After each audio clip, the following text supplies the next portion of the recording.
que é este encontro desta manhã? Os magistrados paulistas ficaram impressionados com as manifestações de junho, aquele movimento chamado Outono Brasileiro, em que as pessoas saíram às ruas trazendo pleitos que aparentemente nasceram com a irresignação, com o aumento de tarifa de ônibus, mas que logo se tornaram apelos difusos, uma expressão de que algo está contido na comunidade e que ela finalmente exprimiu a sua voz para tentar mostrar que há descompassos entre o discurso e a prática. Talvez nós não tenhamos identificado exatamente as lideranças que fizeram com que milhares de pessoas saíssem às ruas, atendendo às vezes a conclamações das redes sociais. E é muito importante que nós estejamos atentos a essa manifestação, porque é importante que haja participação. A promessa de democracia participativa foi feita há 25 anos. Amanhã, exatamente, completará um quarto de século a Constituição Cidadã. E Constituição Cidadã é aquela que abre espaço à participação da cidadania. O Judiciário tem o maior interesse em auscultar esse clamor, porque a nossa concepção é de que não conseguimos mostrar à cidadania que ela tem condições de resolver os seus problemas através de diálogo, através de obtenção de consenso, através de participação. Se nós continuarmos a fazer do Poder Judiciário uma instância que atende a todos os pleitos, mas dessa maneira formalizada, burocratizada, dispendiosa e lenta, como é a prestação jurisdicional, que deveria ser reservada à solução dos grandes problemas, não das trivialidades, nós nunca vamos contar com uma cidadania ativa, uma cidadania capaz de dialogar, uma cidadania que possa entender, a partir dos seus próprios problemas, a dimensão dos problemas que ela vai poder resolver à luz da subsidiariedade, à luz da obtenção do consenso possível, como é próprio de sociedades complexas, onde as minorias também têm de ser ouvidas. Então, nós chamamos pessoas que estão antenadas com outra visão da sociedade, que não a nossa jurídica, que é hermética e, de certa forma, míope, né? Nós, dentro do Poder Judiciário, nós enxergamos a realidade através dos autos, através do processo. Uma das grandes regras que nós observamos é: fora do processo, o que não está no processo não está no mundo. E o mundo é muito mais extenso, muito mais amplo, muito mais complexo, muito mais desafiador, muito mais instigante, muito mais sedutor do que as páginas de um processo. Então, essa abertura da Escola Paulista da Magistratura a um encontro como esse mostra a disponibilidade do Judiciário a ouvir essa cidadania insurgente, essa prova de que as pessoas querem se fazer ouvir. Será que nós vamos encontrar lideranças que respondam a todos os anseios? Será que os movimentos cessaram? Será que nós vamos conseguir congregar todas essas pessoas para outras causas? E são tantas as causas que estão necessitando de uma intervenção direta da população. E está aberto, então, o encontro, e eu desejo que todos aproveitemos bastante com isso, agradecendo imensamente aqueles que se fizeram presentes. Nós vamos desfazer a mesa, porque a exposição do Paulo vai nos permitir acompanhar por por esse PowerPoint. Muito obrigado a todos. Eu queria, antes de mais nada, agradecer o convite. Não é sempre que a arte está presente num ambiente tão formal e também justo, vamos dizer assim. E é uma alegria estar aqui e trazer meu trabalho. Também com uma voz, vamos dizer, não sei se uma voz, mas uma imagem da cidade. E esse sentimento que você pode criar de amar a cidade. Né? Esse nosso desejo de viver juntos, porque no final hoje somos a maioria e escolhemos, como seres humanos, viver em grandes centros urbanos. Isso desde 2010 já é mais do que metade do planeta vive em grandes centros urbanos. Então, a cidade é o lugar dos encontros e eu acho que essa é o motivo que nos une, essa vontade de estar junto, de compartilhar, de trocar experiências. É isso, desculpa ter demorado e espero que vocês tenham gostado. Muito obrigado novamente pela paciência e a escuta de vocês. É uma grande satisfação poder bater um papo com pessoas que fazem a justiça acontecer. É uma honra estar aqui com vocês, cumprimentar o meu querido mestre de vida, Dr. Zé Renato Nalini, que é um homem que nos orgulha, né, por cultuar com tanta competência as letras e a justiça, e por acreditar na justiça. Eu acho que é muito bonito quando alguém trabalha no Poder Judiciário e acredita na justiça, né? Acredita que é possível, com todas as dificuldades, realizar a justiça. Para refletir um pouco sobre essa questão, né, das manifestações, eu queria me valer da filosofia e de duas palavras que eu acho muito significativas que estão na obra do Gabriel Marcel, quando ele diz que o mundo pode ser dividido entre os inquietos e os magoados. Quem são os inquietos e quem são os magoados? É interessante que quando a gente pega ali a filosofia pré-socrática, e muito do que os pensadores até hoje falaram e falam, fizeram e fazem, eles beberam nos gregos, e a gente pega dos pré-socráticos, né, dois pré-socráticos como exemplo, Parmênides de um lado, Parmênides de Eleia, e do outro lado Heráclito de Éfeso, e eles falam uma coisa interessante sobre o movimento. Heráclito, quando ele fala sobre o movimento, ele faz uma grande valorização do que é o movimento. Heráclito dá aquele exemplo clássico que não se pode banhar duas vezes nas águas de um mesmo rio por causa do movimento, porque a água passa. Então, se você entra no rio e entra novamente, já é uma outra água e aquele instante nunca mais vai voltar. O mundo é um fluxo constante, é um devir, é um vir a ser. Parmênides, mesmo acreditando no movimento, ele vai refletir sobre o movimento de uma outra forma, quando ele diz que o movimento mostra a aparência, mostra a fragilidade, mas há algo que não é movimento, que permanece. E a busca desse algo que permanece é o grande desafio da sua filosofia. Ele divide em doxa e aletheia. Doxas são opiniões, achismos, né? E o movimento é um pouco assim, cada um acha alguma coisa. E lá naquela época, ele já se preocupava muito com as pessoas que achavam muito e não tinham certeza de nada. E a tentativa de Parmênides é a busca de uma certeza. O ser é, o não ser não é. Doxa não é opinião, passa rápido. E é preciso buscar aquilo que é, a essência. A gente, na filosofia do direito, diz que talvez Heráclito tenha dado origem à epistemologia jurídica, às transformações, né, a ciência que transforma, que muda, e Parmênides tenha dado origem à ontologia jurídica, a esse elemento que nós deveríamos buscar como a causa essencial de cada coisa, de cada instrumento que nós trabalhamos e desenvolvemos. Então vejam, movimento e a tentativa de busca da essencialidade. Inquietos e magoados.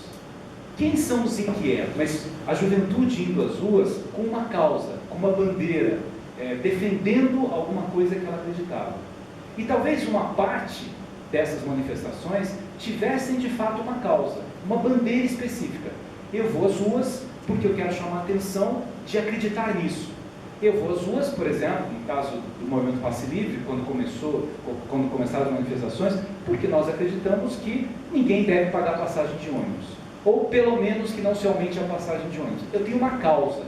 E eu estou indignado, a indignação, estou inquieto, porque se aumentou a passagem de ônibus. Quando a gente não tem uma bandeira clara e específica, as nossas manifestações elas ficam difusas. Então a tendência é de não chegar em lugar nenhum.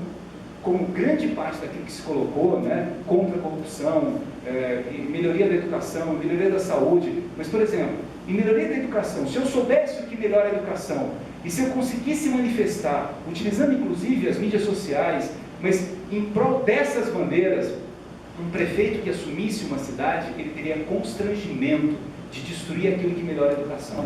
É essa população crítica que talvez tivessem manifestações que fossem menos de magoados e mais de inquietos, de transformadores de história. A história só é transformada quando as pessoas acreditam nisso. Os magoados não nos levam a lugar nenhum. Aí quando a gente vê pessoas mascaradas, pessoas quebrando lojas, assim, qual é a minha bandeira ao quebrar uma loja? Ao destruir um patrimônio público ou um patrimônio privado? Qual é a minha bandeira ao agredir alguém, ao bater em alguém, ao avançar em alguém? Qual é a minha bandeira? Qual é a minha causa? Não, eu estou magoado. Ou alguém está me pagando para fazer isso, ou eu estou magoado.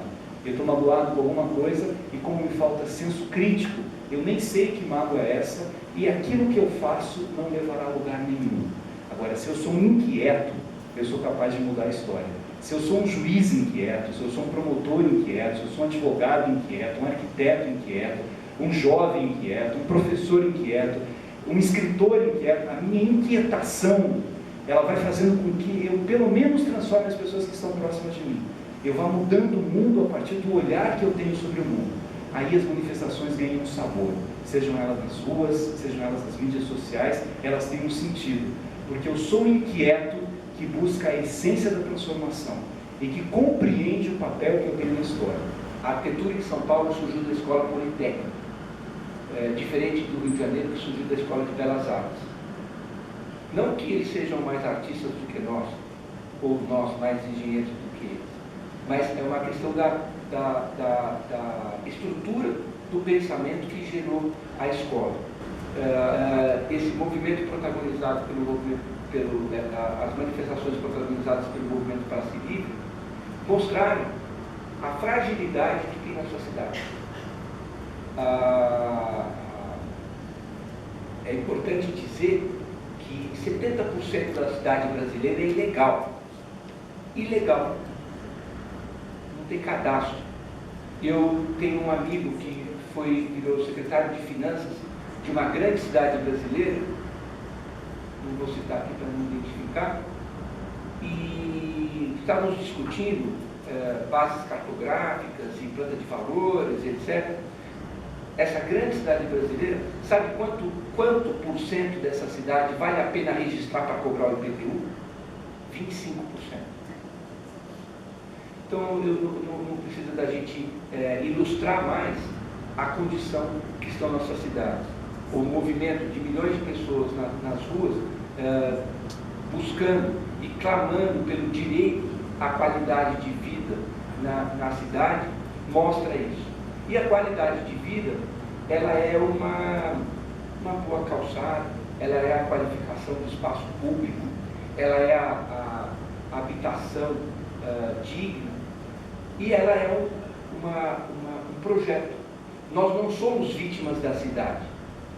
Como Paulo disse, nós fazemos a cidade. Nós, cidadãos. Esse projeto que está aí fora é da nossa sociedade. É o que nós fizemos. É o que nós construímos. É o que nós construímos no dia a dia. Existe técnica, sim, de fazer a cidade. Existe. Eu, como arquiteto, como presidente do Instituto de Arquitetos, eu procuro a todo momento levantar essa técnica, levantar essa pauta para evidenciar esta forma de conhecimento. Estou aqui para isso, para falar para técnicos de outro lado, mas com os quais eu aprendo a construção e a institucionalidade do fazer da arquitetura, e tenho muito que aprender ainda, mas existe técnica urbanística. Existe, por exemplo, dar algumas informações para vocês. Por exemplo, a densidade populacional de São Paulo é aproximadamente, em média, 100 habitantes por hectare. É um número de pessoas morando por hectare. Para vocês visualizarem isso, a gente pode dizer que Paris tem 275 habitantes por hectare. Qual tem prédios mais altos? São Paulo ou Paris? São Paulo. Paris tem a média de 8, 6, né? Então, densidade não é verticalização,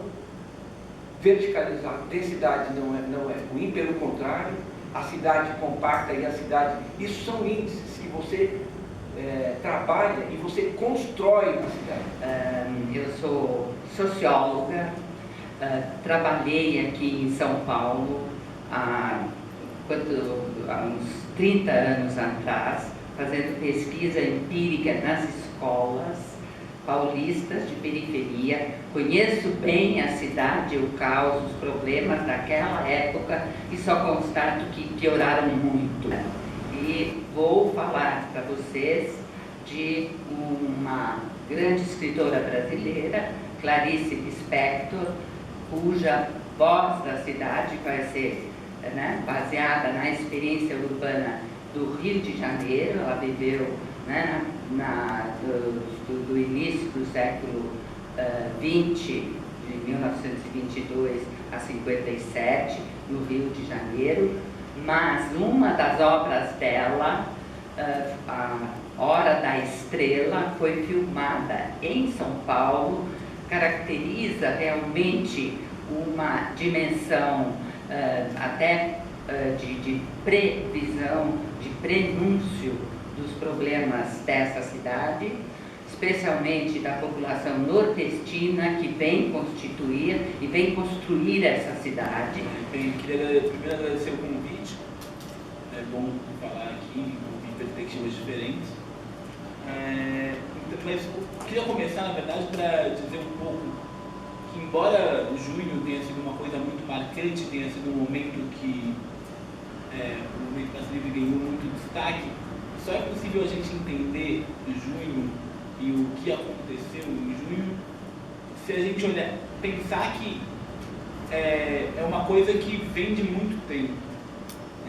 O movimento Passe Livre se articula já há quase 10 anos, fazendo atividades nos mais diversos locais na cidade, fazendo atividades nas periferias de São Paulo, fazendo atividades nas escolas, nos bairros, discutindo uma outra maneira de gerir o transporte, uma outra maneira de estruturar a sociedade, uma outra maneira de se organizar politicamente nos mais diversos lugares. E é desse caos de discussão, de mobilização, de pensar e refletir sobre a cidade que a gente quer, que tornou junho possível. Junho não seria possível sem todo esse trabalho anterior de discussão de formas de reapropriação da cidade, formas de afirmação política, e afirmação política de uma maneira diferente da maneira tradicional de se fazer política, por assim dizer.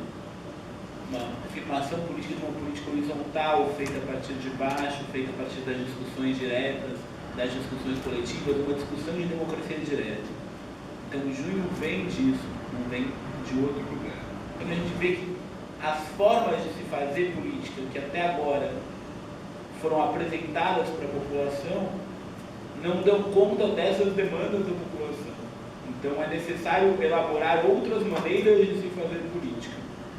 Porque o que estava dado, o que estava posto até então, não dá conta de incorporar essas pessoas e de fazer essas pessoas se colocarem politicamente. Em junho, de fato, o que aconteceu, ainda que seja de maneira provisória, foi que a população, em mais de 100 cidades do Brasil, tomou provisoriamente o controle da gestão dos transportes.